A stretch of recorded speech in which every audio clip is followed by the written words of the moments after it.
Jones with the rejection. Here's Irving. Washington drives. Blocked by White. Oh, what a block from Derek White.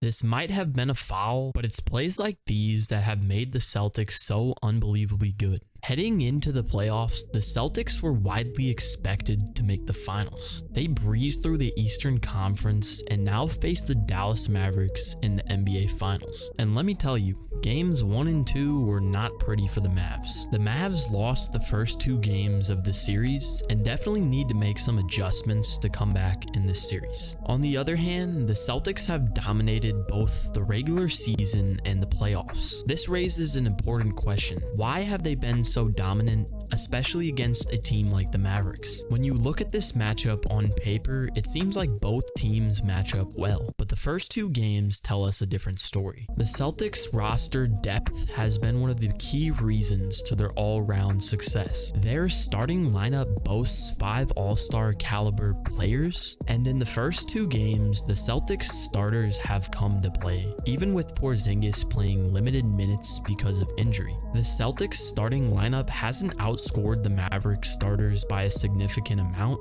so this tells us the whole Celtics roster has come to play. But the Mavericks' big issue is their defensive strategy against Boston. Here in Game 1, Jaylen Brown is receiving the ball, and the Mavericks show this defensive uncoordination. Brown drives left on Washington, and Gafford comes in to help. He hits Tatum towards the right wing, and right here is where the poor defensive communication comes into play for the Mavs. Tatum swings the ball to Horford, resulting in a wide open 3 from Horford, in which Gafford can't recover in time on defense. Also, the Celtics have an array of scoring options that the Mavericks can't seem to handle. They show this here in Game 1 as Kyrie has the ball, and with Sam Hauser on him, Kyrie decides to throw up a 3 that hits the side of the backboard. Tatum gets the rebound, and in transition from defense to offense, he throws it to Peyton Pritchard, who has the decision with the ball here. He passes back to Porzingis, and if your center is shooting this far from the field, I mean, what can you even do to stop them?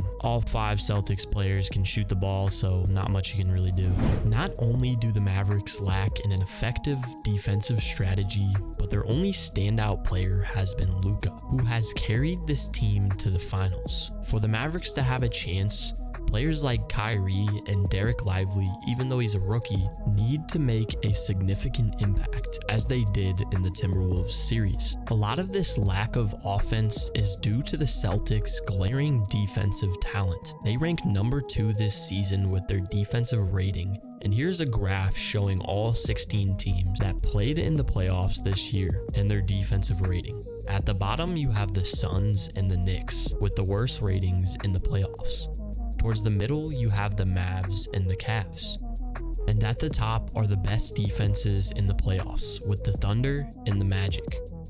The Celtics rank number 3 in the playoffs, but both the Celtics and the Mavs have played the most games in the playoffs. So the Magic and the Thunder likely wouldn't be 1 and 2 if they made it further. Regardless, this Celtic defense has been good all year. In Game 2, Kyrie has the ball with Jason Tatum on him, and he sees a wide open Maxi Kleber in the corner. He decides to shoot it, and this one was not pretty at all, but Derek Lively gets the rebound, and with Derek White and Drew Holiday on him, they poke the ball out, resulting in Lively making a quick decision and turning over the ball with the clock winding down. This season, the Celtics have practically been the most impactful team on both defense and offense, ranking number 2 and number 1 respectively. It's no surprise to me that they have dominated in the playoffs, and players like Derek White and Drew Holiday have shown that as a backcourt duo, their defense is unstoppable. Horrible start. Irving gets in the paint, shot bounces off the rim.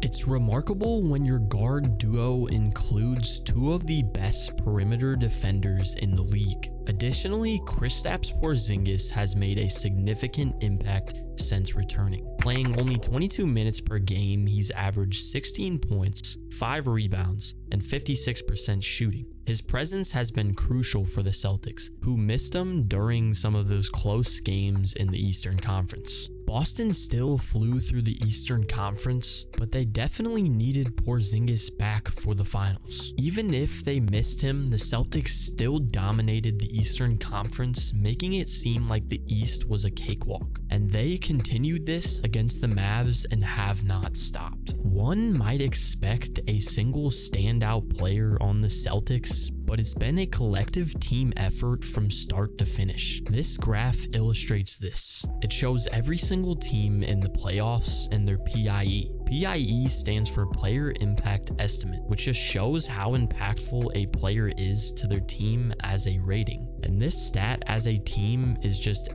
everyone's PIE combined. At the bottom are the Pelicans and the Heat.